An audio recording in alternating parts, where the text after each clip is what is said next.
Hey everyone, welcome back to my channel to a new blog. আশা করি তোমরা সবাই ভালো আছো, সুস্থ আছো। আর এখানে মেসি আর মেসির মানিকে দেখে তোমরা নিশ্চয়ই বুঝতে পারছো ওরা কতটা মজা আনন্দ করছে।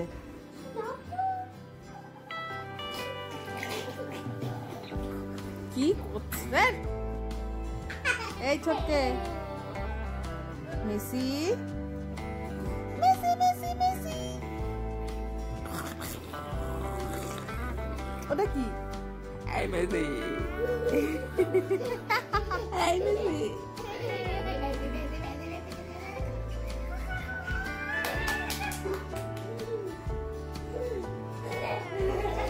দেন মেসিকে ঘুম পাড়িয়ে দেওয়ার পর আমি আমার গোছগাছ শুরু করলাম, কেননা আজকে আবার বাড়ি ফিরে যাওয়ার পালা।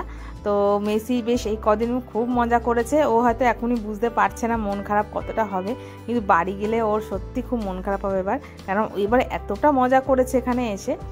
তো তারপরে মা একটু সজনো পাড়াচ্ছিল গাছের থেকে, আমাদের নিজেদের বাড়ির গাছের সজনো। তো আমি কটা নিয়ে আসো বলে তো আজকেই পাড়ালো।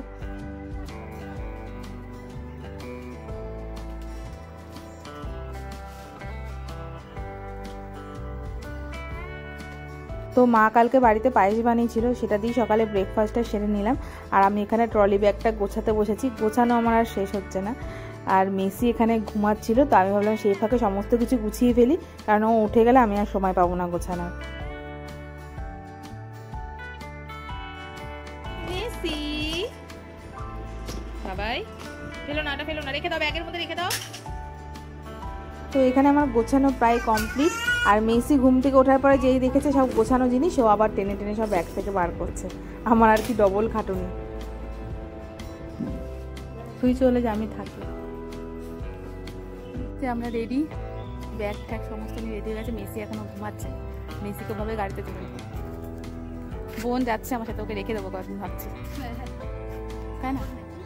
কাকুর কানা তো দিদিকে হেল্প করতেই পারিস, বল দিদিকে একটু হেল্প করাই যায়। আমাদের গাড়ি চলে এসেছে।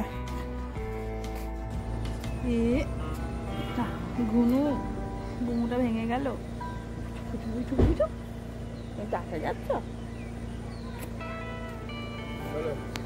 আর আমরা যেহেতু একদম ভর দুপুরবেলাতে বেরিয়েছিলাম, তাই জন্য কাউকে আর ডাকিনি, সবাই রেস্ট করছিল। আর মেসি যেহেতু ঘুমাচ্ছিল, তাই জন্য আর কাউকে ডাকলাম না। কিন্তু সে গাড়িতে ওঠার পর মেসি জেগেই গেল। তখন ভাবছিলাম যে সবাইকে ডাকলেই ভালো হতো, সবার সাথে দেখা হয়ে যেত একবার মেসি। আর মেসি বাড়িতে আসার পরে এদিক ওদিক তাকিয়ে শুধু দেখছে, মনে হয় ভুলে গেছে। আবার একটু টাইম লাগবে মনে করতে, তাই জন্য এখন বারবার দরজা খুলছে, ঢুকছে আর বেরোচ্ছে, মানে একদম দাঁড়িয়ে দাঁড়িয়ে দেখছে কোনটা। মেসি মামা বাড়ি থেকে সে নিজের বাড়ি ভুলে গেছে, বাড়িতে কিছু বুঝতে পারছে না, শুধু দাঁড়িয়ে আছে হা করে। এই এতক্ষণে ঝাঁটাটা মনে চিনতে পেরেছে।